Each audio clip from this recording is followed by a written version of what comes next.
What's up, YouTube? This is Too Raw for TV. All right, so Ticket did a video about this earlier. Shout out to Ticket. If you're not subscribed to Ticket, please subscribe to Ticket TV. Um, I saw some related videos about it, but I wanted to wait and do a little bit of research before I talked about this in the video. So, Stephon Marbury, who absolutely hates LeBron James' guts, okay, if you don't know this, but he's come out in a podcast while promoting his new documentary, which is called A Kid from Coney Island, about him. And basically, in this on this podcast, he said that LeBron James is not a real Laker. I guess the topic got brought up about LeBron and the recent passing of Kobe and whatever. And he said that LeBron is not a, quote, real Laker. In fact, on the Twitter page for Complex Sports, Stephon Marbury is quoted as saying, "I see so many people saying so many great things about Kobe, and they hated Kobe. At Starbury Marbury is not here for that fake Kobe love." In fact, Marbury went on to say, let me see. Marbury went on to say, okay, you don't need to go and get guys like LeBron to go speak and talk about what they're going to carry and all that. Marbury said when talk turned to Kobe Bryant, he doesn't need you to carry his legacy. His legacy is his own legacy. Carry your own legacy. Keep you popping and going. You're not no real Laker. So when you hear these guys saying these types of stuff and doing these types of things, I'm wondering, what is it for? Is it for show or is it for real life? I mean, we're going to talk about how Marbury, Kobe, how Kobe's death hit Marbury hard. They're part of the same draft. Um, he said, "That's my classmate, like for real, 96. We battled, went up against each other for years, over a decade. That work was put in. That was different work." Um, I don't know exactly what started Stephon Marbury's hatred for LeBron. I really don't. Um, but I'm just gonna take a little bit of a guess. Okay, this is just a guess, and I'm probably wrong, but I think some of it may have initially been the fact that when you see him say he put in work, right, shit like that. Um, I do remember all of the hype surrounding LeBron when he was drafted, right? His games were televised on TV, high school games televised on ESPN. Um, if you're an NBA player and you've been playing for years, okay, let's just use the Chauncey Billups angle. You're a guy that the first couple of years in the NBA, people telling you you're playing out of position. Okay, you feel like you're a point guard, but they've got you playing the shooting guard position. You're playing behind guys that you know. You're playing behind guys that you know you're better than, but because of politics, you're not getting minutes. Your coaches don't believe in you. Organizations don't believe in you, and you got to really work to get your opportunities. Okay, um, and you finally get it. Okay, uh, but and by that I mean an opportunity to excel at the sport of basketball, and also getting that contract that you felt that you deserve. And then you have a guy like LeBron who, in some people's eyes, may have not deserved to be called a king, right? You haven't earned anything yet. That could be part of it. I don't know. That could be part of it. That feeling like LeBron may not have earned some of these accolades that he was given throughout his career before, because remember Like I said, he came in being called the king, with pictures of him with a crown on his head. As a little like 18, 17-year-old boy. So that probably could rub somebody like Marbury the wrong way. I forgot that these guys were teammates in 2004. That Olympic team that only won the bronze. That team that no one wants to remember. Um, some people may have felt that even with that situation, that maybe LeBron didn't deserve to be on that team yet. You know, although I think he probably was.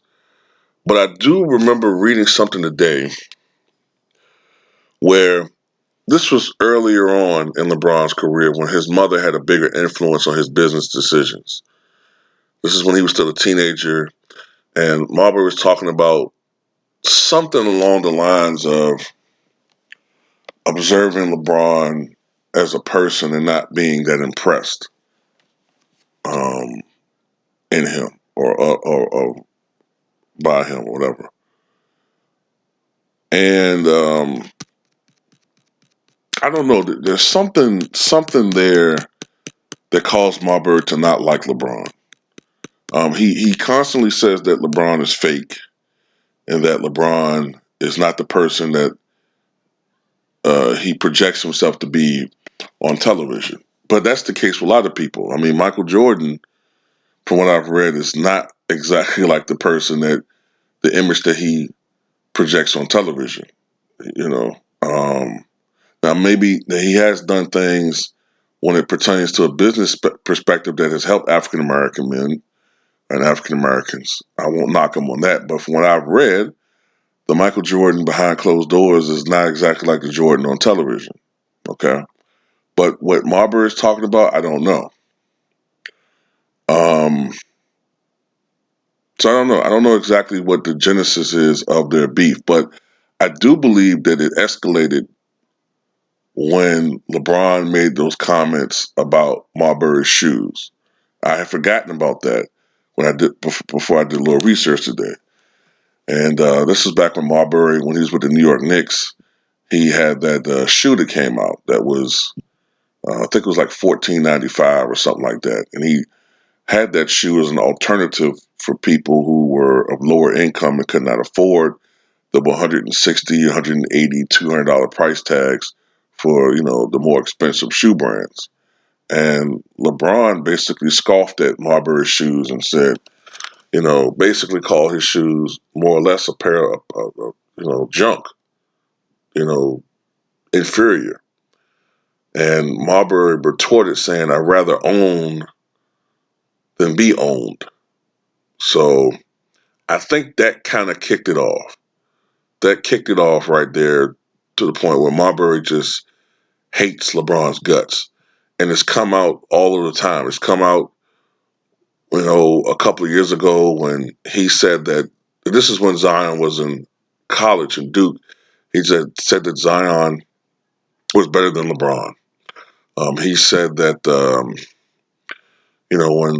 when LeBron came out on the shop and said that he was the GOAT, he said that how could you be the GOAT and you can't even fucking shoot? You can't shoot free throws. You can't shoot. Yada yada yada. All right. So now there's this later situation where he says he's not a real Laker. So yeah, it's obvious that he does not like LeBron at all. Okay. I don't know how LeBron feels about Marbury, but it's definitely obvious that Marbury despises um, LeBron. About LeBron not being a real Laker, I'm trying to figure out what does he mean by that. Um, do you mean that he wasn't drafted a Laker like Kobe, like Magic, like Worthy? I mean, is that what you mean by that? Because if you're going by that angle, or like Jerry West or like Elgin Baylor. Speaking of Elgin Baylor, man, I'm starting to worry about him, man, because I haven't. When last time he's made any public statements or appeared in public? Ever since he retired from what was he, general manager of the Clippers some years ago. I rarely see him. I rarely see Elgin, and I believe Elgin Baylor. Elgin has to be. How old is Elgin now? Like 85, 86. He's getting up there, you know. But anyway, are you talking about guys that weren't drafted by the Lakers? Because Kareem wasn't drafted by the Lakers, and Shaq wasn't drafted by the Lakers. Okay, they were traded.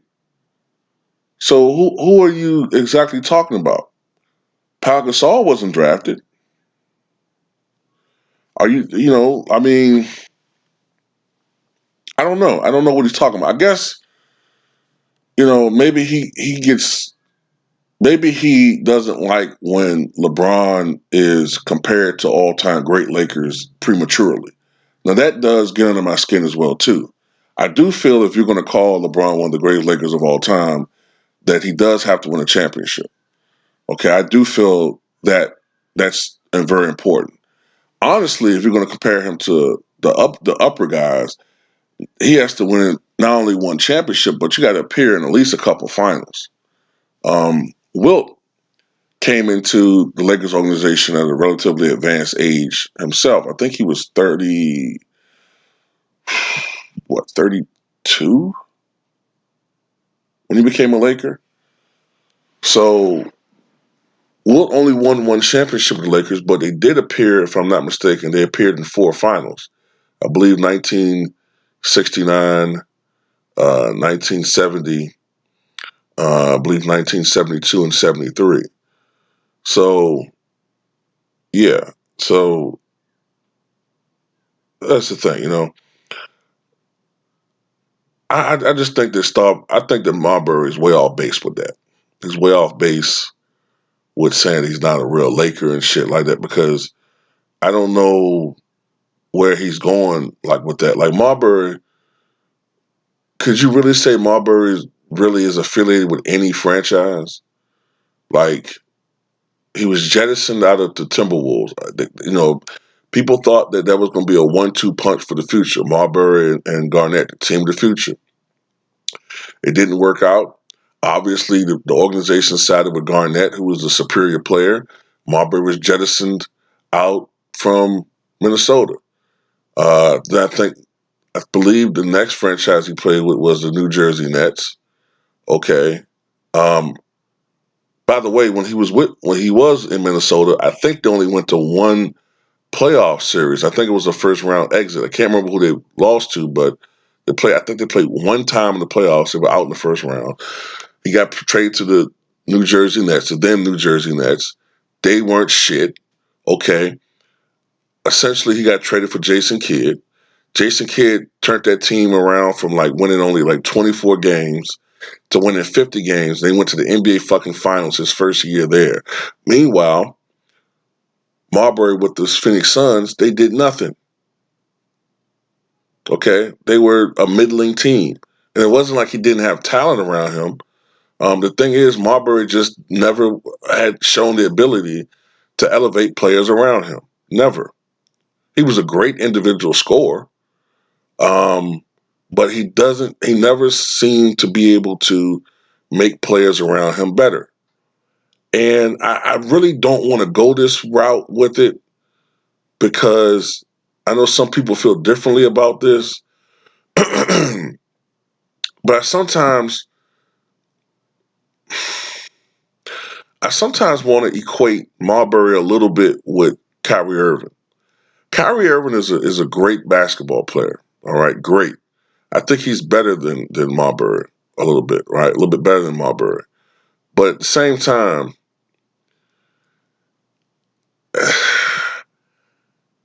neither one of them to me have shown that in a sustained effort that they make players around them better. Okay, I know Ticket might disagree with me on that one, but I'm not. I'm just not convinced that that his game enhances everybody around him. I think that if he's playing at a superior level, if he's playing at like a 30 points per game level over a period of games, if he's just balling, then yeah, he can carry a team with his individual play. But I just don't know if his game for some reason doesn't make everybody else around him better. You know what I'm saying? I don't know. But anyway,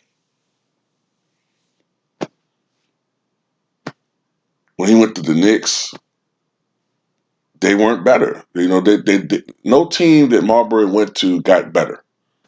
Okay, I remember one time he was complaining in the media basically about the difficulty of playing the point guard position and making people around him better. Like he was finding it difficult to find guys and shit like that. Like basically he doesn't have the point guard eye. Okay, he found it difficult. Basically, he was saying he was finding it difficult to read the floor and find other guys. So I don't know. Meanwhile, no matter what you guys say about LeBron James has shown consistently that he enhances every franchise he goes to. Cleveland sucked when he got there. Within 2 years, they won the playoffs. They won the best teams in the Eastern Conference by the end of his first run there. They go to Miami. Miami was a good team or a decent team. He and Chris Bosh made it a super team for a while. They went to 4 consecutive NBA Finals. He goes back to Cleveland, where Kyrie Irving was there for a couple of years, but they weren't doing anything. They were pretty much a bad team. He goes there, and their first year they went to the NBA Finals. They went to the finals, in fact, for 3 consecutive years. Okay, what was it, 3 or 4? 4 consecutive years.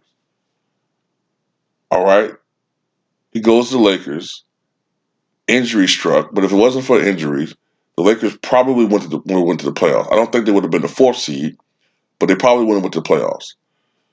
Now they're in position not only to go to the playoffs for the first time in 7 years, but they're in a position to be the 1st seed in the Western Conference since the Kobe championship years. So you got to give this man some credit. Even if you don't like LeBron James, no matter what you feel, like if he's an asshole, he's a team obliterator, he uses steroids, he's phony, I can't stand his personality. At the end of the day, you got to give him credit for what he's accomplished.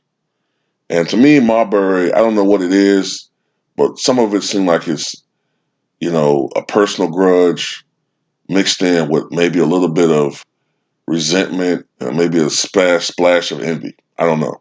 Because the reason why I think it's a splash of envy, Marbury couldn't handle. Remember, he was, the last time he played the NBA, if I'm not mistaken, he was coming off the bench with Boston. And he totally bombed in that role. And also, Marbury is used to being the man. It pretty much that, that mindset plus the fact that he couldn't handle a reduced role in the NBA led to him going overseas, winning multiple championships over there in that China league, but it's not the same thing as the NBA. So I don't know.